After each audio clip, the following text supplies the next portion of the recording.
Welcome back, Honestman, Skyrim, here to talk about races. Which ones are the best? Which ones are the worst? What information do you need to know to make the best selection for your character? Now, before I dive in, two very quick points. First and foremost, part of what inspired me to make this video is the fact that a lot of the information out there on this topic, quite frankly, sucks. If you do a search and you're trying to research races in Skyrim, you're going to find a litany of clickbait gaming sites with their top 10 lists and other nonsense. And pretty much without exception, they offer very shallow analysis. And I find myself wondering if any of those people, any of those authors, have actually even played the game. So I think there's a lot of room for improvement on this topic in this space. So that's what we're here for. Secondly, the standard disclaimer applies, which is that I'm not here to tell you that your fun is wrong. You are the final arbiter of how you choose to apply or ignore this information. If you want to play a Catwoman, then by God, play a Catwoman. My goal here, to the greatest degree possible, is to provide objective facts and to provide analysis based on those objective facts. Now, that analysis is going to have some subjectivity to it, but if you disagree with my conclusions, then I'm hopefully arming you with the necessary information to correct course on my analysis towards whatever best suits your goals. So, with that out of the way, let's talk races in Skyrim. When it comes to evaluating the relative strengths and weaknesses of the various races, it's important to understand that endgame characters with appropriate enchantments are practically invincible, and mages should have functionally infinite mana, because spell costs will be so low, if not zero, that Magicka, health, and resistances are mostly just short-term early game benefits. Also, diseases are a little more than a minor inconvenience, so disease resistance isn't really meaningful. One thing that definitely is meaningful, however, is movement speed. And I want to be clear that this isn't an old wives' tale. I've verified the difference in speed myself by comparing a female Breton and a male Altmer, and the difference is both noticeable and significant. To benchmark it, I used a path from Riverwood to Helgen. The Breton clocked at around 2 minutes and 50 seconds. The Altmer clocked 2 minutes 30 seconds. That's a full 20 seconds difference, or approximately 12%, which is almost exactly what the difference should be on paper. Altmer are plus 8% over baseline. Female Breton are minus 5% below baseline speed. So the difference with perfect measurements should be 13%. So my methodology was off by just 1% of what's expected. I take that as a confirmation. And I think it's perhaps interesting to note the reason behind those speed differences. This might be apocryphal, but the story goes that this was a deliberate design decision based on the desire to use a single movement animation for all of the humanoid character models. That's cheaper than building different animations for characters of different sizes. It's also cheaper than building a solution that would dynamically scale models and animations. But the problem is that if you're using the same animations for models of varying sizes, then trying to equalize their speed means that models that are bigger or smaller than the animation's reference size will have sort of a weird moonwalking appearance to their movement. So in order to avoid that problem, the designers simply allowed larger models to cover more ground per stride, i.e. move faster, and they allowed smaller models to cover less ground per stride, i.e. move slower. So it isn't that they designed certain characters to be slow or fast per se. It's simply a byproduct of using the same movement animation for models of varying sizes. Therefore, the shortest models are the slowest and the tallest models are the fastest. And Altmer are the tallest models. So when it comes to movement speed, Altmer, or High Elves, are objectively the best race. They are 8% above baseline. They are 3.5% faster than the second fastest race, which is Orsimer, and 5% faster than the third fastest race, which is Nord. In addition, Altmer have great early and mid-game benefits via their plus 50 Magicka and their Highborn ability, which provides rapid mana regen for 60 seconds. Now, that's obviously more attractive for mage builds than for martial builds, but faster movement speed trumps everything, in my opinion. And at a macro level, for a game that you're going to spend dozens, if not hundreds of hours playing, that extra speed adds up to some meaningful real-world time. And at a micro level, faster movement speed is a huge tactical advantage. For mages, it's critical for kiting and evading enemies. It can easily be the difference between being able to effectively kite a bear or a wolf, for example. As for martial characters, faster movement speed means you can close the distance on enemy mages and archers faster. So in short, I think Altmer are the best pick, period. Mages get a little more value than martial characters because of the racial ability and the mana bump, but I think this should still be the top pick for most builds. That said, Altmer are not without weaknesses. Altmer, as well as male Argonians and male Khajiit, have half the weight of the other selections. This makes them easier to stagger when they're hit by weapons, shields, or shockwaves. This is not a trivial consideration. It's anecdotal and my personal sample size of 500 plus hours, but I can tell you that I've noticed a significant difference between playing Nord and playing Altmer. Compared to my Nord, which was my first playthrough, my Altmer was getting pushed all over the place, especially in the early game.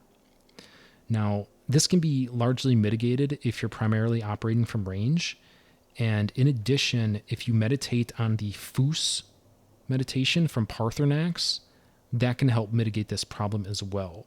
The Foos meditation is a buff that makes it harder for you to stagger and also increases your ability to stagger opponents. And quite frankly, I just think that's the best meditation of the options anyway, so I'd plan to do that no matter what. That said, the worst part about all of this is that I can't actually tell you exactly which races and sexes have which weights. The unofficial Elder Scroll Pages website, and I'll have a link to that in the description, they report that Altmer, male Argonians, and male Khajiit are the only options that have quote-unquote half weight, so 0.5 instead of 1.0. With the race menu mod installed, which I have here, however, the weights that are visible during character creation are all over the place. Not only are they not consistent with the information on the unofficial Elder Scroll Pages, they're not even consistent within the same race between different preset options. As you can see here, this male Argonian, here the weight is 0.19 on preset number 2. Here it's 0.3, 0.39. You get the idea. It's possible that I have an additional mod in the mix here that's futzing with these weights, but ultimately, if you're not using race menu and this isn't visible to you, then I don't really know what to tell you. I can't confirm the accuracy of the documented weights on the unofficial Elder Scroll Pages. In general terms, I would say that those guys run a pretty tight ship over there, and I'd be inclined to believe them. But, as I said, I can't confirm it. Now, if you are using race menu, then my message to you is that weight is important. It affects how easily you stagger. Whether that means you edit this weight to match the website if needed, or you manipulate it in some other way, I leave that up to your discretion. That said, for the purposes of this analysis, I'm going to assume, for better or worse, that the numbers detailed in the unofficial Elder Scroll Pages are both correct and intended. So with that as the caveat, I would present Orsimer, or Orcs, as the second best race. Orsimer are the second fastest option at 4.5% above baseline movement speed. In addition, they might have one of the best early and mid-game racial abilities, Berserker Rage, which cuts damage received in half and doubles physical damage output for 60 seconds. And they're supposed to have a full 1.0 weight. So if you're focused on a melee concept and don't mind giving up a little speed, Orsimer are an extremely strong pick. The third best race option, in my view, is male Breton. Breton are worth a mention because their 25% magic resist is probably the single best racial passive. Magic resistance is something that I think every build should try to maximize, and having an inherent 25% resistance ultimately affords you an additional enchantment for your endgame equipment because you'll be able to hit the 85% magic resistance cap without any equipment enchantments. Otherwise, you'd need to invest at least one equipment enchantment to hit 85% total. Now, that said, in actual practice, who does this help? I think the enchantment options for chest armor are awful. As a consequence, I think the best chest pieces aren't custom enchantments at all, but rather artifacts that you can obtain. And the top of that list is the Savior's Hide, which has 15% magic resistance and 50% poison resistance. With that 15% magic resist, plus the Lord's Stone, plus Book of Love, plus the 30% resist that you can get from Alteration, you can hit exactly 85% magic resistance, which is the cap. So for martial characters, I honestly don't see anything better you could possibly put on a chest piece other than magic resist and poison resist, which is the Savior's Hide, and it's a light armor. On the other hand, if you're doing a mage build, then you're not really short on enchantments anyway. I think the corner case would be a mage build that's trying to push multiple schools of magic. That's where I can imagine hypothetically wanting an additional enchantment. Now, there are several problems with that, however. First and foremost, as I mentioned earlier, I think the utility of increased movement speed is just too good. And that's especially true for a mage. So if you're really going all in on a mage, I think Altmer should be the pick. With a male Breton, you're giving up 8% movement speed. With a female Breton, which is among the slowest possible options at 5% below baseline, you're giving up 13% movement speed. The second problem is that I don't think pushing multiple magic schools is wise. I'm going to have a more in-depth mage analysis coming soon, but suffice it to say that I think the strongest mage builds are builds that focus on a single combat tactic. In other words, I'd either go all in on destruction or I'd go all in on conjuration. Speaking from extensive personal experience, trying to push both, or even worse, trying to push all magic schools is just a recipe for a really weak build. And as a consequence, we see a lot of people complaining about weak mages in Skyrim. That's not a coincidence. All of this is to say that if you think Bretons sound good because they ultimately buy you an additional enchantment on your end game armor, I'd strongly suggest thinking that all of the way through to have a plan on exactly how you'd use that additional enchantment. If you see upside there for your build, then definitely consider going with a Breton. Now, before I shift gears, I can't bring up the topic of Breton without talking about Dragonskin. Dragonskin is their racial ability that gives them a 50% chance to absorb enemy magic attacks once a day for 60 seconds. In short, I think that Dragonskin is extremely overrated. I see people pointing to this as a great tool for mages, and I don't disagree that it makes sense on paper. The problem is reconciling that with practice and reality. First off, you're going to be facing martial fighters far more than you're going to be facing magic users. So right out of the gate, we're talking about something that's only situationally useful. Contrast that with Berserker Rage, which is always useful for a martial fighter regardless of what you're fighting, and contrast it with the Altmer Highborn ability, which is always useful for a mage regardless of what you're fighting. So that's my first problem. Dragonskin isn't as useful as those other options, which happen to belong to races that are also significantly faster than Breton. My second problem with Dragonskin is that even when you're in that situation where you are out of mana and or trying to mitigate damage against enemy spellcasters, it's not 100%, it's only 50%. And if you're playing a squishy mage, a true glass cannon, 50% doesn't cut it. If they throw 2 fireballs at you and the coin flip doesn't go your way both times, you're probably in serious trouble. You're probably dead. So even in this situation where Dragon Skin is supposed to be applicable, it's not even great in that situation. Now, I can already hear the rebuttal, which is that you'd want to pair Dragon Skin with the Atronach Standing Stone, which would bring you to 100% spell absorption, making it both foolproof and extremely effective. The issue with that, though, goes back to my first problem with Dragon Skin. You're jumping through these hoops to try to make something work just for the sake of a minority of possible encounters. Meanwhile, for the majority of encounters, you're trying to overcome the minus 50% magic regeneration penalty from the Atronach Stone.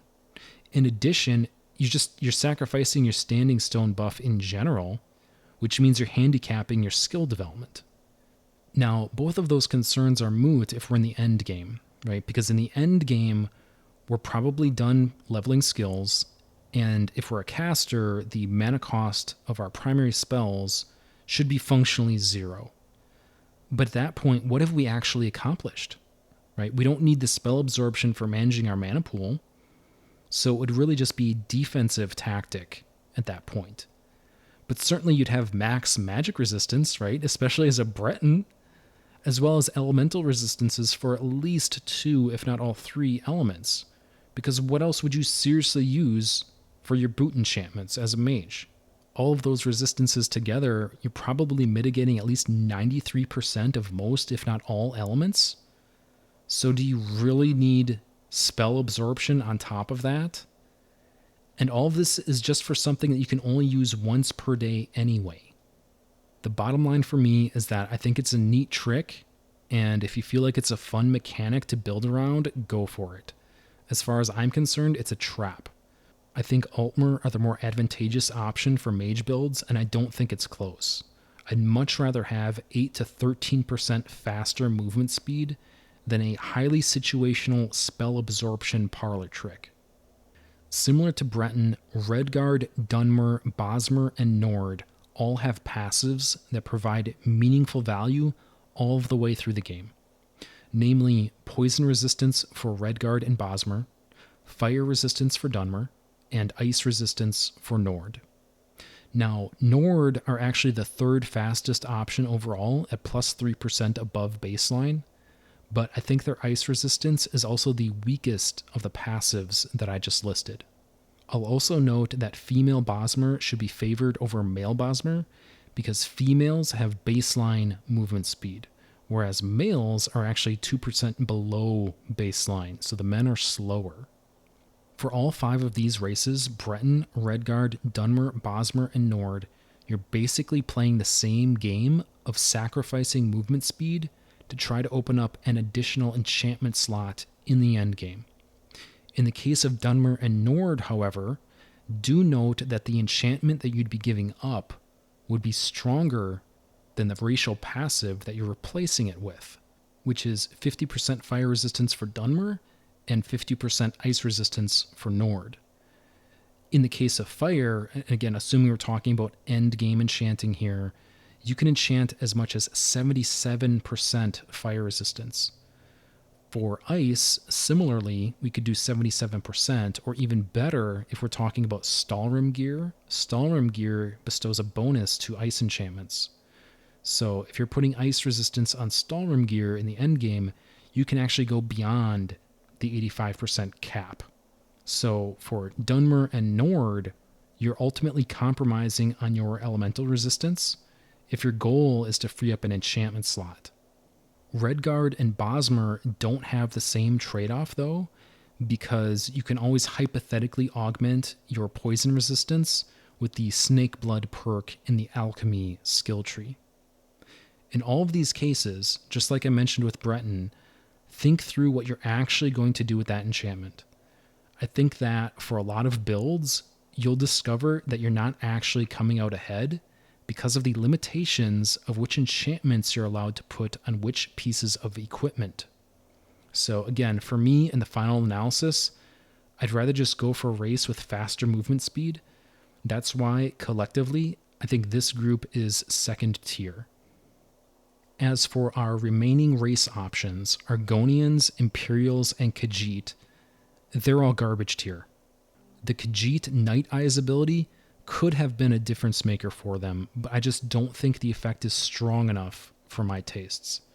If you are picking one of these three races, I think you're doing it for role-playing purposes, not for any sort of mechanical advantage. If you want to play an Argonian, do note that males are 1% faster than baseline, making them the fourth fastest option overall. But according to the unofficial Elder Scroll pages, once again, male Argonians are supposed to have the half weight penalty, same as Altmer. Similarly, male Khajiit have baseline movement speed and also have half weight, again per that source in the description, while female Khajiit don't have any weight penalty on paper, but they are tied with female Breton as the slowest option at 5% below baseline. So for Khajiit, I'd favor males for the faster relative speed in spite of the weight penalty. In summary, I think that Altmer and Orsimer are the best picks, tier 1. Altmer have the best speed and their racial perks are extremely advantageous to mage and hybrid builds. Orsimer have the second best speed and their racial ability is excellent for martial builds. Male Breton, Nords, Redguard, Bosmer, and Dunmer are all middling picks that trade movement speed for a resistance passive that hypothetically affords you an additional enchantment slot for your endgame equipment. Nords are the fastest of those options at 3% above baseline, but male Breton have the best passive with 25% magic resist. I think that Imperials are the worst possible pick. Their passives and abilities are awful. They have baseline movement speed, and I think their role-playing potential is extremely low. Meanwhile, Argonians and Khajiit are also bottom tier, but I feel like they at least have some role-playing potential going for them, so that would be the one reason why I would be tempted to select an Argonian or a Khajiit. Based purely on movement speed, and just to reiterate, the movement speed differences are verifiable, those are not hypothetical, I would actively avoid female Khajiit, female Breton, and male Bosmer, as those are the slowest. Altmer are kept from being completely overpowered because of their light weight, which makes them easier to stagger. Male Argonians and male Khajiit share this negative characteristic, which makes two weak race and sex selections even worse. Now, that said, weight can be edited by way of race menu here, so this may or may not influence your selection. So there we have it. Agree or disagree, I hope that this has armed you with the information that'll help you to select the best race for your character. That'll do it for now. Thank you all so much. Please like and subscribe. This has been Honestman, and I'll see you next time with more Skyrim.